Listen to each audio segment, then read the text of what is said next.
മുജീബ് റഹ്മാൻ ആദരപൂർവ്വം ക്ഷണിക്കുന്നു.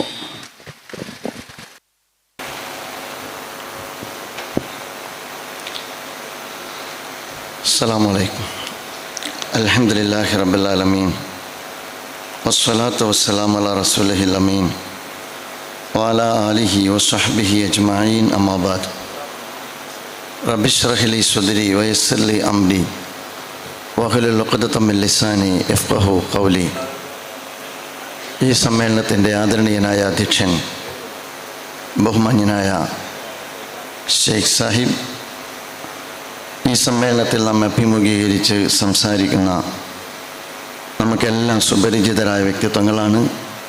ബഹുമാന്യനായ അലിയാർ ഖാസിമിസ്, ബഹുമാന്യനായ നൂർ സൈഡ് സാഹിബ്, ഇബ്രാഹിം ഖാൻ സാഹിബ്, CH റഹീം സാഹിബ്, പ്രസ്ഥാന നേതാക്കളായ മറ്റു ഉത്തരവാദപ്പെട്ട ഭാരവാഹികളെ, സ്നേഹം നിറഞ്ഞ സഹോദരി സഹോദരന്മാരെ, പ്രൗഢോജ്വലമായ ഒരു പ്രഭാഷണത്തിലൂടെ നമ്മുടെ പ്രിയപ്പെട്ട MP ഇസ്ലാം സക്കാത്തുമായി ബന്ധപ്പെട്ട് മുന്നോട്ട് വെക്കുന്ന കാഴ്ചപ്പാടിനെ നമുക്ക് മുമ്പാകെ സുന്ദരമായി അവതരിപ്പിക്കുകയുണ്ടായി. നമുക്കെല്ലാവർക്കും അറിയാം, ഇസ്ലാമിൻ്റെ അടിസ്ഥാന സ്തംഭങ്ങളിൽപ്പെട്ട മൂന്നാമത്തെ സ്തംഭമാണ് സക്കാത്ത് എന്ന് പറയുന്നത്. ഇസ്ലാമിൻ്റെ അടിസ്ഥാന സ്തംഭങ്ങൾ ഓരോന്നിനും ആത്മീയമായ ഭാവമുള്ളതോടൊപ്പം തന്നെ അള്ളാഹുവും അള്ളാഹുവിൻ്റെ സൃഷ്ടിചരാചരങ്ങളും തമ്മിലുള്ള, അടിമയും തമ്മിലുള്ള വളരെ കൃത്യമായ ചില വ്യവഹാരങ്ങളുള്ളതോടൊപ്പം തന്നെ ഈ ആരാധനാകർമ്മങ്ങൾക്കെല്ലാം തന്നെ സാമൂഹികമായ മാനങ്ങളുമുണ്ട് എന്ന് നമുക്ക് കാണാവുന്നതാണ്. നമസ്കാരം നാം 5 നേരം നിർവഹിക്കുന്ന ആരാധനാകർമ്മമാണ്. ആ 5 നേരത്തെ നമസ്കാരമാകുന്ന ആരാധനാകർമ്മം നിർവഹിക്കുമ്പോൾ നമുക്ക് ഈ കാലഘട്ടത്തിൽ വളരെ കൃത്യമായി പറയാൻ കഴിയും, മനുഷ്യർക്കിടയിൽ ജാതിയുടെയും അതുപോലെ തന്നെ വർഗത്തിൻ്റെയും പേരിൽ വ്യത്യസ്തമായ വിഭജനങ്ങൾ നടന്നുകൊണ്ടിരിക്കുന്ന ഒരു കാലഘട്ടത്തിൽ മനുഷ്യരൊന്നാണ് എന്ന ഉജ്ജ്വലമായ ഒരാശയത്തെ ഒരു ഇമാമിൻ്റെ പിറകിൽ നിന്നുകൊണ്ട് എല്ലാവരും മൗമൂമിയങ്ങളായി നമസ്കാരം നിർവഹിക്കുന്നതിലൂടെ ആ ആരാധനാകർമ്മം പ്രഖ്യാപിക്കുന്നുണ്ട്. വിശുദ്ധ ഹറമിലേക്ക് നിങ്ങളൊന്ന് കണ്ണോടിച്ചു നോക്ക്. ആ ഹറമിൽ എത്ര പ്രധാനികളുണ്ട്, അപ്രധാനികളുണ്ട് എന്ന് നമുക്ക് പറയുക സാധ്യമല്ല. ഇമാം നമസ്കാരത്തിന് വേണ്ടി ഇമാമത്ത് നിർവഹിച്ചു കഴിഞ്ഞാൽ അതിൻ്റെ പിറകിൽ മുതലാളിയെന്നോ തൊഴിലാളിയെന്നോ വ്യത്യാസമില്ലാതെ മുഴുവൻ ജനവിഭാഗവും അണിനിരക്കുന്ന കാഴ്ച നമുക്ക് കാണാവുന്നതാണ്. ഇത് നോമ്പ് എടുത്ത് പരിശോധിച്ചാലും, സക്കാത്തുമായി ബന്ധപ്പെട്ട് നമ്മൾ എടുത്ത് പരിശോധിച്ച് നോക്കിക്കഴിഞ്ഞാലും, ഹജ്ജുമായി ബന്ധപ്പെട്ട് നമ്മളെടുത്ത് പരിശോധിച്ച് നോക്കിക്കഴിഞ്ഞാലും ഇതിനെല്ലാം ഇത്തരമൊരു സാമൂഹ്യമായ തലം കൂടി ഉണ്ട് എന്ന് നമുക്ക് കാണാവുന്നതാണ്. അതുകൊണ്ട് തന്നെ ഇസ്ലാം മുന്നോട്ട് വെക്കുന്ന ആരാധനകൾ ഉൾപ്പെടെയുള്ള ആത്മീയമായ ആശയങ്ങൾക്ക് വരെ സമൂഹസ്പർശിയായ വ്യത്യസ്തമായ തലങ്ങൾ കൂടി ഉണ്ട്, പഠിക്കേണ്ടുന്ന, മാതൃകയാക്കേണ്ടുന്ന എന്നുള്ളത് നമ്മെ സംബന്ധിച്ചിടത്തോളം സന്തോഷകരമായ, അഭിമാനകരമായ കാര്യമാണ്. അതുകൊണ്ട് തന്നെ സക്കാത്തിനെ കുറിച്ച് നമ്മൾ സംസാരിക്കുമ്പോൾ, സക്കാത്ത് വളരെ കൃത്യമായി നേരത്തെ ഇവിടെ സൂചിപ്പിച്ചതുപോലെ സാമ്പത്തിക നീതിയും സാമൂഹ്യ നീതിയും സാധിച്ചെടുക്കുന്ന ഉജ്ജ്വലമായ ഒരാശയമാണ് സക്കാത്ത് എന്ന് നമുക്ക് കാണാൻ കഴിയും. സക്കാത്തിന് സാധാരണഗതിയിൽ അർത്ഥം പറയാറുണ്ട്. വളർച്ച, അതുപോലെ തന്നെ ശുദ്ധീകരണം തുടങ്ങിയുള്ള അർത്ഥങ്ങളാണ് സക്കാത്തിന് സാധാരണ നിലയിൽ നൽകി വരാറുള്ളത്. വിശുദ്ധ ഖുർആൻ തന്നെ സൂറത്തു തൗബയിൽ പറയുന്നുണ്ട്, ഖുദ് മിൻ അംവാലിഹിം സദഖത്തൻ തുതഹിറുഹും വതുസക്കീഹിം. നിങ്ങൾ അവരുടെ അടുക്കൽ നിന്ന്, അവരുടെ സമ്പത്തിൽ നിന്ന് സ്വതക്കയായിട്ട് എടുക്കുക. തുതഹിറുഹും വതുസക്കീഹിം, അതവരെ ശുദ്ധീകരിക്കും, അതവരെ സംസ്കരിക്കും എന്ന് വിശുദ്ധ ഖുർആൻ വളരെ കൃത്യമായി നമ്മോട് പഠിപ്പിക്കുന്നുണ്ട്. ആ അർത്ഥത്തിൽ സക്കാത്തിനെ സംബന്ധിച്ചിടത്തോളം അതിൻ്റെ പ്രാധാന്യം പലയിടങ്ങളിൽ നമുക്ക് കണ്ടെത്താവുന്നതാണ്. നമസ്കാരം പറയുന്നിടത്തെല്ലാം അഖീമുസ്സലാത്ത എന്ന് നിങ്ങളോട് വിശുദ്ധ ഖുർആനിൽ 10-30 പരം സ്ഥലങ്ങളിൽ പറയുമ്പോൾ അഖീമുസ്സലാത്ത എന്ന് പറഞ്ഞ് കഴിഞ്ഞ ഉടനെ തന്നെ വആത്തുസ്സകാത്ത, നിങ്ങൾ സക്കാത്ത് നൽകുക എന്ന് വിശുദ്ധ ഖുർആൻ ആവർത്തിക്കുന്നതായി നമുക്ക് കണ്ടെത്താവുന്നതാണ്. വിശുദ്ധ ഖുർആൻ മറ്റൊരിടത്ത് പറയുന്നുണ്ട്, വൈലുൽ ലിൽ മുശ്രിക്കീനല്ലദീന ലാ യുഊതൂന സകാത്ത വഹും ബിൽ ആഖിറതി ഹും കാഫിറൂൻ. സകാത്ത് നൽകാത്തവനെ വിശുദ്ധ ഖുർആൻ ഉപമിച്ചിരിക്കുന്ന സാമൂഹ്യ വിഭാഗം ഏത് സ്വഭാവത്തോടു കൂടിയുള്ളതാണ് എന്ന് നിങ്ങളൊന്ന് ആലോചിച്ചു നോക്ക്. അപ്പോൾ ആ അർത്ഥത്തിൽ ഒരാളുടെ വിശ്വാസവുമായി ബന്ധപ്പെട്ട്, ഒരാളുടെ ആദർശവുമായി ബന്ധപ്പെട്ട് ഇസ്ലാമിൻ്റെ അടിസ്ഥാന സ്തംഭങ്ങളിൽ വിവേചനം കൽപ്പിക്കാൻ അനുവാദമില്ലാത്ത വിധം അല്ലാഹു സുബ്ഹാനഹു വ തആല നമുക്ക് പകർന്നു തന്ന വളരെ നിർബന്ധമായും സത്യവിശ്വാസികളുടെ ജീവിതത്തിൽ ഉണ്ടായിരിക്കേണ്ടുന്ന ആരാധനാ കർമ്മങ്ങളുടെ ഭാഗമായ സുന്ദരമായ ആശയമാണ് സകാത്ത് എന്ന് പറയുന്നത്.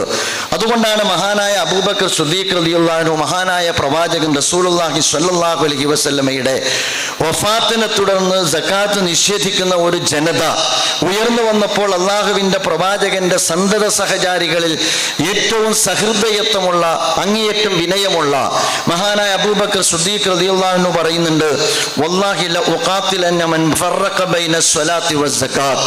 നമസ്കരിക്കുന്ന ഒരു ജനത സകാത്ത് നിരാകരിച്ചപ്പോൾ ആ സകാത്ത് നിരാകരിക്കുന്ന ഘട്ടത്തിൽ അവരോട് യുദ്ധം പ്രഖ്യാപിക്കുന്ന ഖലീഫ അബൂബക്കർ സിദ്ദീഖ് റളിയല്ലാഹു അൻഹുവിനോട് അള്ളാഹുവിൻ്റെ പ്രവാചകന്റെ തന്നെ സന്തത സഹചാരിയായ ഉമറുൽ ഫാറൂഖ് റളിയല്ലാഹു അൻഹു ചോദിക്കുന്നുണ്ട്, അമീറുൽ മുഅ്മിനീൻ, അങ്ങ് ആരോടാണ് യുദ്ധം ചെയ്യുന്നത്?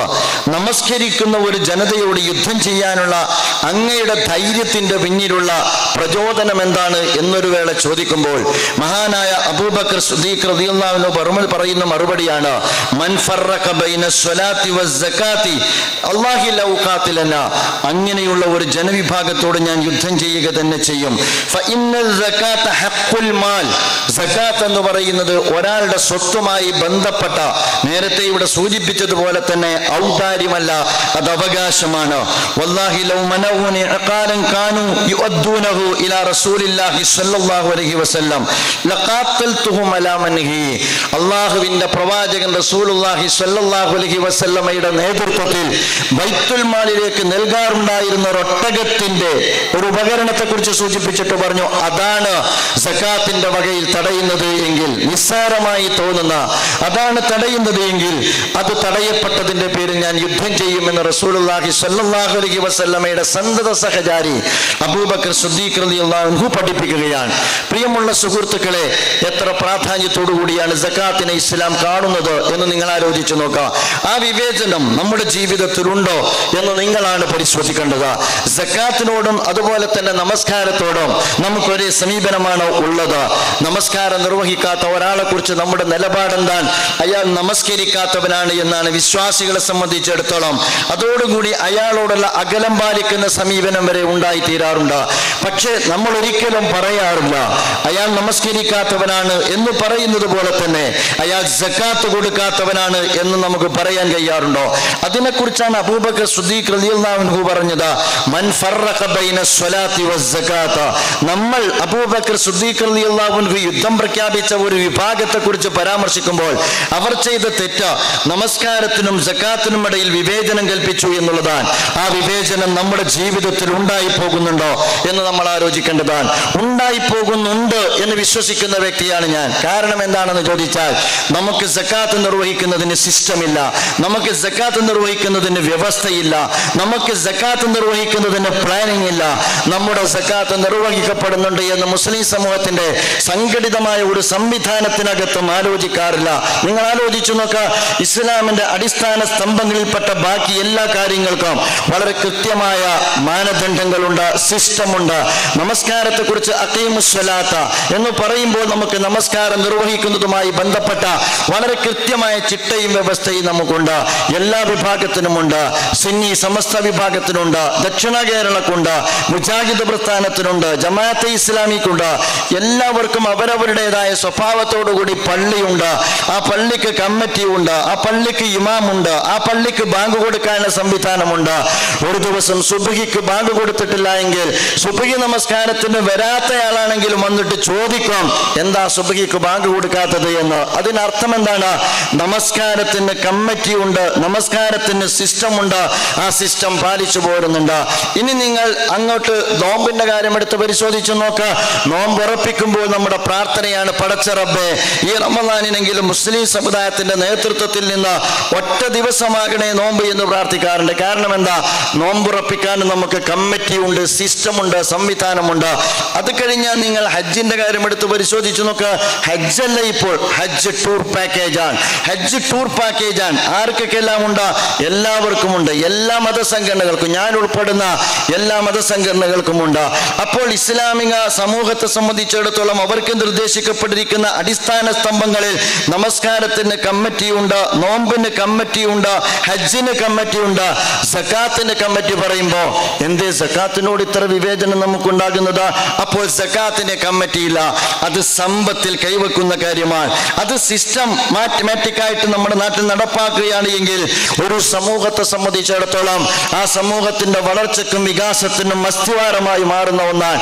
സക്കാത്തിന്റെ അർത്ഥം പറഞ്ഞു വളർച്ചയാണ്, സമൂഹത്തിന്റെ വളർച്ചയാണ്, എൻ്റെ സമ്പത്തിന്റെ ശുദ്ധീകരണമാണ്. ഞാൻ മനസ്സിലാക്കുന്നത് അത്തരം നമസ്കാരത്തെ പോലെ, നോമ്പിനെ പോലെ, അതുപോലെ തന്നെ ഹജ്ജിനെ പോലെ സമകാലിക സമൂഹത്തിൽ ഇസ്ലാമിനെ കുറിച്ചുള്ള സുന്ദരമായ പ്രതിനിധാനം ആഗ്രഹിക്കുന്ന ഒരു ജനതയെ സംബന്ധിച്ചിടത്തോളം ഈ കാലഘട്ടത്തിൽ ഇസ്ലാമോഫോബിയ ശക്തിപ്പെട്ട ഒരു കാലഘട്ടത്തിൽ ഇസ്ലാമിന്റെ സുന്ദരമായ ആവിഷ്കാരങ്ങൾ സമൂഹത്തിന് കൈമാറാൻ ആഗ്രഹിക്കുന്ന ഒരു സമുദായത്തെ സംബന്ധിച്ചിടത്തോളം ഏറ്റവും സൗന്ദര്യത്തോടുകൂടി ഒരു ബഹുസ്വര സമൂഹത്തിനകത്ത് നമുക്ക് ആവിഷ്കരിക്കാൻ കഴിയുന്ന ആശയമാണ് യഥാർത്ഥത്തിൽ സക്കാത്ത് എന്ന് പറയുന്നത്.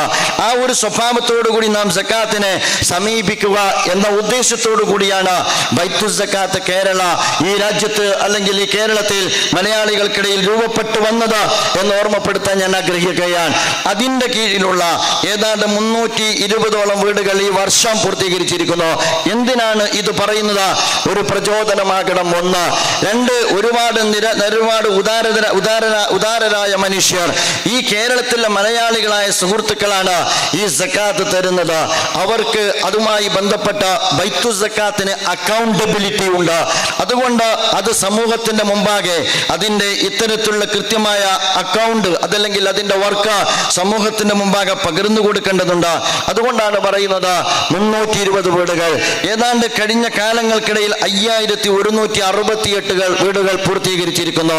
ഈ 320 വീടുകളുടെ പ്രഖ്യാപനം ബിസ്മില്ലാഹിർ റഹ്മാനിർ റഹീം, പരമകാരുണികനും കരുണാനിധിയുമായ അള്ളാഹുവിന്റെ തിരുനാമത്തിൽ ഈ സന്ദർഭത്തിൽ നിങ്ങളെ സാക്ഷ്യം നിർത്തി ഞാൻ സമൂഹത്തെ മുമ്പാകെ അറിയിക്കുകയാണ്. അതോടൊപ്പം തന്നെ അതിനുവേണ്ടി സമ്പത്ത് ചിലവഴിച്ച സക്കാത്ത് കൊടുത്ത നിരവധി മനുഷ്യരുണ്ട്. അവരാരും എൻ്റെ കേൾവി വട്ടത്തില്ല എന്നെനിക്കറിയാം. നാഥ, അവർക്ക് നീ അർഹമായ പ്രതിഫലം നൽകി അവർ അനുഗ്രഹിക്കണമേ എന്ന് ഈ സന്ദർഭത്തിൽ ഹൃദയം തുറന്ന് പ്രാർത്ഥിക്കുകയാണ്. നിങ്ങൾ ആലോചിച്ചു നോക്കൂ സഹോദരന്മാരെ, വീട് എന്ന് പറയുന്നത് ഒരുപാട്, സക്കാത്ത് എന്ന് പറയുന്നത് നമ്മൾ കൊടുക്കുന്നത് ഒറ്റക്കാണെന്ന് വെക്കുക. ആരുടെ പ്രശ്നമാണ് പരിഹരിക്കാൻ കഴിയുക? ഒരു സമൂഹത്തിന്റെ വളർച്ചക്ക്, ഒരു സമുദായത്തിന്റെ കമ്മ്യൂണിറ്റി എംപവർമെന്റിന് ഇതിനേക്കാൾ ഭേദപ്പെട്ട ഒരു സംവിധാനം നിങ്ങൾക്ക് നിർദ്ദേശിക്കുക സാധ്യമാണോ? കേരളത്തിലുള്ള മുസ്ലിം സമുദായം മഹല്ലുകൾ കേന്ദ്രീകരിച്ചുകൊണ്ട് സക്കാത്ത് സംഘടിതമായി ശേഖരിച്ച അടിസ്ഥാന ആവശ്യങ്ങൾ നിരാകരിക്കപ്പെട്ട ജനതയുടെ പ്രശ്നങ്ങൾ അഭിമുഖീകരിക്കാൻ തീരുമാനിച്ചാൽ മുസ്ലിം കമ്മ്യൂണിറ്റിയുടെയും ഒരു പൊതുസമൂഹത്തിന്റെയും എംപവർമെന്റിന് സക്കാത്തിനോളം പോകുന്ന മറ്റൊരു വ്യവസ്ഥിതിയെ നമുക്ക് കണ്ടെത്തുക സാധ്യമല്ല. നമ്മൾ ആ രംഗത്തേക്ക് ഇറങ്ങണമെന്നാണ് ഞാൻ പറയുന്നത്. നമുക്ക് വീടിനെ കുറിച്ച് എന്തെല്ലാം അടിസ്ഥാന ആവശ്യങ്ങൾ നിരാകരിക്കപ്പെട്ടവരാണ് നമ്മുടെ നാട്ടിലുള്ളത്. ഏറ്റവും പ്രധാനം വീട് എന്ന് പറയുന്നത് തന്നെ. നമുക്ക് വീടിനെ കുറിച്ച് ഒരുപാട് സ്വപ്നങ്ങളുണ്ട്. നമ്മുടെ വീടിനെ കുറിച്ചുള്ള സ്വപ്നം വളരെ വളരെ വലുതാണ്. എൻ്റെ വീടിൻ്റെ ഗാർഡനെ കുറിച്ച്, എൻ്റെ വീടിൻ്റെ ഗാർഡനിങ്ങിനെ കുറിച്ച്, ചുറ്റുമതിലിനെ കുറിച്ച്, മുറ്റത്തെ കുറിച്ച്, ടോയ്ലറ്റ് വാഷ്റൂമിനെ കുറിച്ച്, അതുപോലെ തന്നെ കിച്ചണെ കുറിച്ച്, ഡൈനിങ് ഹാളിനെ കുറിച്ച് എനിക്ക് ഒരുപാട് സ്വപ്നങ്ങളുണ്ട്. ഞാൻ അതിൻ്റെ സൂക്ഷ്മ തലങ്ങൾ വരെ ഞാൻ ഓരോന്നും ശ്രദ്ധിക്കാറുണ്ട്. നിങ്ങൾ ആലോചിച്ച് നോക്കുക, വീടെന്നത് സ്വപ്നം കാണാൻ കഴിയാത്ത, മേൽക്കൂര എന്നത് സ്വപ്നം കാണാൻ കഴിയാത്ത, താഴിട്ട് പൂട്ടിയിട്ട് മക്കൾക്ക് സുരക്ഷിതമായി കിടന്നുറങ്ങാൻ കഴിയാത്ത എത്രയെത്ര സഹോദരീ സഹോദരന്മാർ നമുക്ക് ചുറ്റും ജീവിച്ചുകൊണ്ടിരിക്കുന്നുണ്ട് എന്ന് നിങ്ങൾ ആലോചിച്ച് നോക്കിയിട്ടുണ്ടോ? നമ്മൾ ഒരുപാട് കാര്യങ്ങൾ നിരാകരിക്കാൻ എളുപ്പമാണ്. എനിക്കില്ലേ ബാധ്യത, നമുക്കില്ലേ ബാധ്യത? ഒരു രാജ്യത്ത് ജീവിക്കുന്ന ഒരു ജനതയുടെ അടിസ്ഥാന ആവശ്യങ്ങൾ അഡ്രസ് ചെയ്യുക എന്ന് പറയുന്നത് ആ രാജ്യത്ത് ജീവിക്കുന്ന വിശ്വാസി സമൂഹത്തെ സംബന്ധിച്ചിടത്തോളം വളരെ അടിയന്തരമായ ചെയ്യേണ്ട കാര്യമാണ്. അതുകൊണ്ടാണ് അടിസ്ഥാന ആവശ്യങ്ങൾ നിരാകരിക്കപ്പെട്ട ഒരു ജനതയുടെ അടിസ്ഥാന ആവശ്യങ്ങളുടെ പൂർത്തീകരണത്തിന് അവരുടെ സമ്പത്തിൽ നിന്ന് എടുക്കുക എന്ന് പറയപ്പെടുന്നത്. അതുകൊണ്ടാണ് നമ്മൾ മനസ്സിലാക്കേണ്ട കാര്യം, 4,32,000 ആളുകൾ നമ്മൾ ആഘോഷിക്കുന്ന ഒരു ജീവിതമാണ്, നമ്മൾ കൊണ്ടാടുന്ന ഒരു ജീവിതമാണ്. നമ്മുടെ കേരളീയ സമൂഹത്തിന്റെ ഉത്സവ കാഴ്ചക്കപ്പുറത്തേക്ക് നിങ്ങൾ ചേരികളിലേക്ക് പോവുക, നിങ്ങൾ തീരപ്രദേശങ്ങളിലേക്ക് പോവുക, നിങ്ങൾ മലയോര മേഖലകളിലേക്ക് പോകുക. അഥവാ 4,32,000 ആളുകൾ നമ്മുടെ ഈ കൊച്ചു കേരളത്തിൽ മാത്രം ഭവനരഹിതരുണ്ട് എന്ന യാഥാർത്ഥ്യം നമ്മൾ മനസ്സിലാക്കണം. അതിനകത്ത് തന്നെ ഏതാണ്ട് 1,58,000 വരുന്ന ആളുകൾ സ്വന്തം ഭൂമി പോലും ഇല്ലാത്തവരാണ്. അഥവാ മരിച്ചു കഴിഞ്ഞാൽ മറമാടാൻ, അതല്ലെങ്കിൽ അവരെ സംബന്ധിച്ചിടത്തോളം അത്തരത്തിൽ നിൽക്കുന്ന മണ്ണ്, സ്വന്തം ചവിട്ടി നിൽക്കാൻ മണ്ണില്ലാത്ത 1,58,000 ആളുകൾ നമ്മുടെ ചുറ്റുമുണ്ട് എന്ന് നിങ്ങൾ മനസ്സിലാക്കണം. 1-2 ഉദാഹരണം മാത്രം ഞാൻ പറയാം. ഞങ്ങൾ എറണാകുളത്താണ് നമ്മൾ ഒരുമിച്ച് കൂടിയിട്ടുള്ളത്. ജിഷ എന്ന് പറയുന്ന ഒരു പെൺകുട്ടി ക്രൂരമായി പിച്ചിച്ചീന്തപ്പെട്ട നമ്മുടെ ഈ ജില്ലക്കകത്താണ് എന്നാണ് ഞാൻ മനസ്സിലാക്കുന്നത്.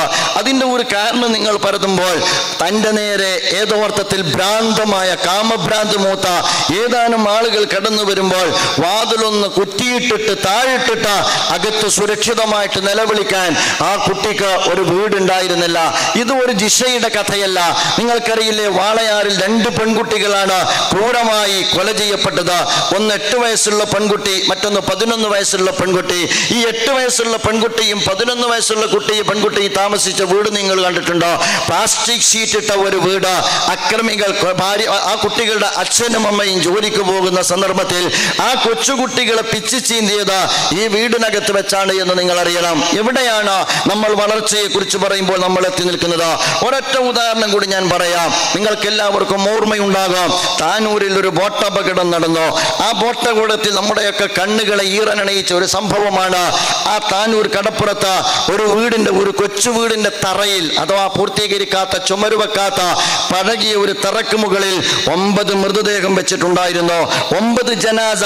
അഥവാ താനൂരിലെ മത്സ്യത്തൊഴിലാളിയായ കുന്നുമ്മൽ സൈതലവിയുടെ കുടുംബം. ആ കുന്നുമ്മൽ സൈതലവിയുടെ ഭാര്യയും മക്കളും, അദ്ദേഹത്തിന്റെ അനുജൻ നസീറിന്റെ ഭാര്യയും മക്കളും, അഥവാ 2 ഭാര്യമാരും അതുപോലെ തന്നെ 7 മക്കളും ഉൾപ്പെടെ 9 മൃതദേഹം അങ്ങ് നിരത്തി വെച്ചിരുന്നു. അപ്പോഴാണ് മലയാളി അറിയുന്നത്, ആ പെരത്തറയുടെ അടുത്ത് ഒരു കൊച്ചു കൂരയുണ്ട്. അഥവാ ഓലയുടെ തടുക്കും കൊണ്ട് മേഞ്ഞ ഒരു കൊച്ചു കൂര. ആ കൂരക്കകത്താണ് ഈ കുടുംബം താമസിച്ചിരുന്നത് എന്ന്. അവർക്ക് റൂമുകളില്ല, അവർക്ക് കതകുകളില്ല, അവർക്ക് ജനാലകളില്ല. അവർ ആ കൂരക്കകത്ത് താമസിക്കുമ്പോൾ അവരുടെ സ്വപ്നമായിരുന്നു, അവരുടെ പ്രതീക്ഷയായിരുന്നു ഈ പറയപ്പെട്ട തറ എന്ന് പറയുന്നത്. അവസാനം അവർക്ക് മുകളിൽ നമ്മൾ മീസാൻ കല്ല് വെച്ച നമ്മൾ സങ്കടപ്പെട്ടു. പ്രിയമുള്ള സുഹൃത്തുക്കളെ, നമുക്ക് ബാധ്യതയില്ലേ? നമുക്ക് ബാധ്യതയില്ല എന്നെങ്ങനെയാണ് പറയാൻ കഴിയുക? ഇങ്ങനെയുള്ള ഒരുപാട് മനുഷ്യർ നമ്മുടെ ചുറ്റും ജീവിക്കുന്നുണ്ട്. അഥവാ പേമാരി പെയ്യുമ്പോൾ, ആകാശത്ത് ഇടിമുഴക്കം കേൾക്കുമ്പോൾ, കാറ്റും കോളും വരുമ്പോൾ കൊച്ചു പെൺകുട്ടികളെ ചേർത്ത് പിടിച്ചിട്ട് തൊട്ടടുത്ത വീടിന്റെ സിറ്റ് ഔട്ടിൽ പോയിട്ട് അന്തിയുറങ്ങുന്ന അമ്മമാരുടെ നാട് കൂടിയാണ് നമ്മുടെ നാട് എന്ന കാര്യം നമുക്ക് വിസ്മരിക്കുക സാധ്യമാണ്. പ്ലാസ്റ്റിക് ഷീറ്റിന് കീഴിൽ കഴിഞ്ഞുകൂടുന്ന, ഷട്ടർ ഒന്ന് താഴ്ത്തിയതിനു ശേഷം കടത്തുന്നതിൽ പോയി കഴിഞ്ഞുകൂടുന്ന ഒരുപാട് ഉമ്മമാരും അമ്മമാരുമുള്ള മലയോര മേഖലയും തീരദേശ മേഖലയും നമുക്ക് ചുറ്റുമുണ്ട് എന്ന കാര്യം നമ്മൾ മറക്കാൻ പാടില്ല. അങ്ങനെയുള്ള ഒരു കാലത്ത് ഏറ്റവും ഉജ്ജ്വലമായ സ്വഭാവത്തിൽ ഇസ്ലാമിന്റെ സുന്ദരമായ സക്കാത്തിന്റെ ആവിഷ്കാരം നമുക്ക് നിർവഹിക്കാൻ സാധ്യമാണോ എന്നാണ് കാലം നമ്മോട് ചോദിക്കുന്നത്. അതുമാത്രമല്ല, നമ്മൾ ഭക്ഷണത്തിന്റെ കാര്യം എടുക്കാം, എഡ്യൂക്കേഷന്റെ കാര്യം എടുക്കാം. പക്ഷെ പണമില്ലാത്തതിന്റെ പേരിൽ മാത്രം നല്ല പൊട്ടൻഷ്യലുള്ള കുട്ടികൾ, പുതിയ കുട്ടികൾ നമ്മൾ പഴയതുപോലെയല്ല, നല്ല പൊട്ടൻഷ്യലുള്ള കുട്ടികൾ പീപ്പിൾസ് ഫൗണ്ടേഷന്റെയും ബൈത്തുൽ സക്കാത്തിന്റെയും ഒരുപാട് അപേക്ഷകളുടെ മുമ്പിൽ പലപ്പോഴും നിറകണ്ണുകളോടുകൂടി ഷെയ്ഖ് സാഹിബ് എന്നെ കാണുമ്പോൾ പലപ്പോഴും പറയാറുണ്ട്, മുജീബ് സാഹിബ്, അപേക്ഷകൾ പരിശോധിച്ചു കഴിഞ്ഞാൽ പലപ്പോഴും ഉറക്കം നഷ്ടപ്പെട്ടു പോവുകയാണ്. ആവശ്യങ്ങളുടെ മലവെള്ളപ്പാച്ചിലിന് മുമ്പിൽ നിസ്സഹായമായി നിൽക്കേണ്ടി വരുന്ന ഒരു അവസ്ഥ നിങ്ങൾ ആലോചിച്ചു നോക്കുക. എൻ്റെ അച്ഛന് ക്യാൻസറാണ്, എൻ്റെ അമ്മയ്ക്ക് കിഡ്നി പേഷ്യൻ്റ് ആണ്, ഞങ്ങൾ വാടക വീട്ടിലാണ്. നിങ്ങൾ ഒരൊറ്റ മുറി വീട് തന്നാൽ, അധികം വേണ്ട, 350 സ്ക്വയർ ഫീറ്റിന്റെ ഒരൊറ്റ മുറി വീട് തന്നാൽ എൻ്റെ അച്ഛന് സ്വന്തം വീട്ടിൽ അന്ത്യശ്വാസം വലിക്കാമായിരുന്നു എന്ന് പറയുന്ന ഒരു അപേക്ഷയ്ക്ക് മുമ്പിൽ നമ്മൾ എന്താണ് സുഹൃത്തുക്കളെ പറയുക? നമ്മുടെ ഒരു ടോയ്ലറ്റിന് നീക്കി വെക്കുന്ന പണമാണ് ഒരൊറ്റ മുറി വീടിന്റെ പണം എന്ന് പറയുന്നത്. ഇതാണ് നമ്മുടെ കേരളത്തിൽ നമ്മളറിയാത്ത ഒരു മലയാളി ജീവിതം എന്ന കാര്യം നമ്മൾ ഓരോരുത്തരും മനസ്സിലാക്കണം. അതുകൊണ്ടാണ് പറഞ്ഞത്, നിങ്ങളുടെ സക്കാത്ത് കൊണ്ട് ഒരു ജനതയുടെ അടിസ്ഥാന ആവശ്യം പരിഹരിക്കാൻ നിങ്ങൾക്ക് കഴിയുന്നില്ലേ എങ്കിൽ ഉള്ളവനിൽ നിന്നെടുത്ത നിങ്ങൾ ഇല്ലാത്തവനിലേക്ക് കൊടുക്കണമെന്ന് എൻ്റെ പ്രിയപ്പെട്ട സുഹൃത്തുക്കളെ ഇസ്ലാം നമ്മെ പഠിപ്പിച്ചത്. എഡ്യൂക്കേഷന്റെ കാര്യത്തിൽ ആരോഗ്യത്തിന്റെ കാര്യത്തിൽ സമയക്കുറവ് മുതൽ ഞാൻ പറയുന്നില്ല. ഡയാലിസിസ് പേഷ്യന്റ്, എനിക്ക് തോന്നുന്നു ഷെയ്ഖ് സാഹിബ്, ഏറ്റവും കൂടുതൽ വരുന്ന പേഷ്യൻസ് ഇന്ന് ഡയാലിസിസ് പേഷ്യൻസ് ആണ്. അഥവാ കിഡ്നി നഷ്ടപ്പെട്ടിട്ട് എന്നിട്ട് ചികിത്സ തുടങ്ങിയിട്ട് അവസാനം വീടിന്റെ ആധാരം പണയപ്പെടുത്തിയിട്ട് വീട് ജപ്തി ചെയ്തു പോണ ആളുകളുടെ ലിസ്റ്റ് നിങ്ങൾക്ക് വേണോ? ആ ലിസ്റ്റ് തരാൻ സന്നദ്ധമാണ്. അത്തരത്തിലുള്ള നിരവധി അപേക്ഷകളാണ് നമ്മുടെ മുമ്പിൽ വരുന്നത്. പ്രിയമുള്ള സുഹൃത്തുക്കളെ, നേരത്തെ ഷെയ്ഖ് സാഹിബ് സൂചിപ്പിച്ചതുപോലെ എൻ്റെ സ്വർഗം പള്ളിയിൽ മാത്രമല്ല ഉള്ളത്. അള്ളാഹുവിന്റെ സൃഷ്ടികളായ മനുഷ്യരായ അടിയാറുകളോടുള്ള എൻ്റെ ബാധ്യതാ നിർവഹണത്തിൽ, പടച്ചവന്റെ പടപ്പുകളോടുള്ള ബാധ്യതാ നിർവഹണത്തിലൂടെയാണ് ഞാൻ എൻ്റെ സ്വർഗം കണ്ടെത്തേണ്ടത്. നിറകണ്ണുകളോടുകൂടി അന്തി ഉറങ്ങുന്ന മനുഷ്യരെ ചേർത്ത് നിർത്തിക്കൊണ്ടാണ് ഞാൻ എൻ്റെ സ്വർഗത്തിലേക്കുള്ള വഴിത്താര വെട്ടിത്തെളിയിക്കേണ്ടത്. ഞാൻ അവസാനിപ്പിക്കുകയാണ്. ഇസ്ലാമോഫോബിയ കാത്തിക്കൊണ്ടിരിക്കുന്ന ഒരു കാലത്താണ് നമ്മൾ ജീവിക്കുന്നത്. വംശീയത കത്തുന്ന ഒരു ലോകത്ത് ദേശമല്ല, അഥവാ ദേവന്മാർ ദേവന്മാരല്ല, ഇനി ദേശത്തിലേക്ക്, രാമനല്ല രാമരാജ്യത്തിലേക്ക് എന്നാണ് നമ്മുടെ പ്രധാനമന്ത്രി പറഞ്ഞത്. അഥവാ വിദ്വേഷാഗ്നി കാളിക്കത്തുന്ന ഒരു ലോകം, വംശീയാഗ്നി ആളിക്കത്തുന്ന ഒരു ലോകം. ഇത്തരം ഒരു ലോകത്ത് ഞാൻ പറയുക, വലാ തസ്തബിൽ ഹസനത്തു വല സയ്യിഅ ഇദ്ഫഅ ബില്ലതി ഹിയ അഹ്സൻ ഫഇദല്ലദി ബൈനക വബൈനഹു അദാവത്തുൻ കഅന്നഹു വലിയ്യുൻ ഹമീം.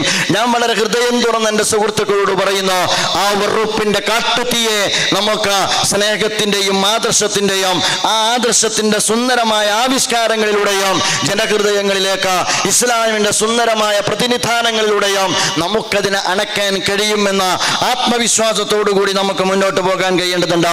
അതാണ് ബൈത്തുൽ സക്കാത്ത്, അഥവാ വിശക്കുന്നവർക്ക് ആഹാരമായി, ദാഹിക്കുന്നവർക്ക് ദാഹജലമായി, രോഗികൾക്ക് ചികിത്സയായി, വീടില്ലാത്തവന് കാരുണ്യത്തിന്റെ മേൽക്കൂരയായി, നിരക്ഷര ജനതക്ക് അക്ഷരഖനിയായി, ഉപജീവനത്തിന് വഴിയില്ലാത്ത ആളുകളെ സംബന്ധിച്ചിടത്തോളം തൊഴിലുപാധിയായി, മാത്രമല്ല ജീവിതം പെരുവഴിയിലും പൊരുവയിലെത്തും കടന്ന് കഷ്ടപ്പെടുന്ന വൃദ്ധന ജനതയ്ക്ക് വേണ്ടി യഥാർത്ഥത്തിൽ മനുഷ്യ ജീവിതത്തോളം വിശാലമായ ക്യാൻവാസിലേക്ക് ഇസ്ലാമിന്റെ സുന്ദരമായ സക്കാത്ത് എന്ന് പറയുന്ന ആശയത്തെ വളർത്തിയെടുത്തു എന്നുള്ളതാണ് മലയാളികളെ സംബന്ധിച്ചിടത്തോളം ബൈത്തുൽ സക്കാത്ത് സമകാലിക സമൂഹത്തിൽ നിർവഹിച്ച ദൗത്യമെന്ന് വളരെ എളിയ മനസ്സോടുകൂടി നിങ്ങളുമായി പങ്കുവെക്കാൻ ഞാൻ ആഗ്രഹിക്കുകയാണ്. ഞാൻ അവസാനിപ്പിക്കുന്നു. ഒരൊറ്റ കാര്യം കൂടി ഉണർത്തിക്കൊണ്ടാണ് അവസാനിപ്പിക്കുന്നത്. സക്കാത്ത് എന്ന് പറയുന്നത് നമ്മൾ മനസ്സിലാക്കുക, യാചകനെ സൃഷ്ടിക്കാനുള്ളതല്ല. സക്കാത്ത് എന്ന് പറയുന്നത് ഇസ്സത്തുള്ള ഒരു ജനതയെ രൂപപ്പെടുത്താനാണ്. സക്കാത്ത് യാചകനെ സൃഷ്ടിക്കാനുള്ളതല്ല. സക്കാത്ത് എന്ന് പറയുന്നത് ഇസ്സത്തുള്ള ഒരു ജനതയെ വളർത്തിയെടുക്കാനുള്ളതാണ്. അള്ളാഹുവിന്റെ മഹാനായ പ്രവാചകന്റെ മുമ്പിൽ വന്നുകൊണ്ട് കൈനീട്ടിയ പ്രവാചകന്റെ കാലഘട്ടത്തിലെ ഒരു സുഹൃത്തിനോട് അള്ളാഹുവിന്റെ റസൂൽ നാണയത്തൊട്ടുകൊണ്ടല്ല പ്രതികരിച്ചത്. അള്ളാഹുവിന്റെ പ്രവാചകൻ റസൂലുള്ളാഹി സ്വല്ലല്ലാഹു അലൈഹി വസല്ലം ഒരു മഴ കൊടുത്തിട്ട് ഉപജീവന മാർഗം തേടാനാണ്.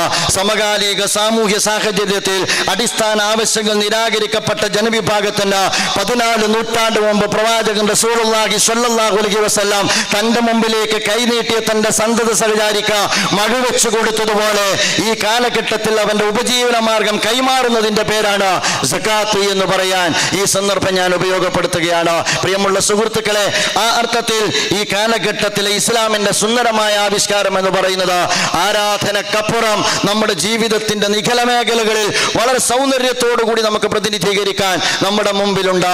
അതിനുള്ള സർഗാത്മകത, അതിനുള്ള ക്രിയേറ്റിവിറ്റി, അതിനുള്ള സംഘടിത സ്വഭാവം നമുക്കിനിയും വളർത്തിയെടുക്കേണ്ടതുണ്ട്. നമുക്കിടയിൽ ഇനിയും വളർന്നു വരേണ്ടതുണ്ട്. നാഥൻ അതിന് നമ്മെ അനുഗ്രഹിക്കുമാറാകട്ടെ എന്ന് പ്രാർത്ഥിച്ചുകൊണ്ട് ഞാൻ എൻ്റെ വാക്കുകൾക്ക് വിരാമം വിടുന്നു. അൽഹംദുലില്ലാഹി റബ്ബിൽ ആലമീൻ. അസ്സലാമു അലൈക്കും. ബഹുമാനനായ അമീറിന് ഹൃദയം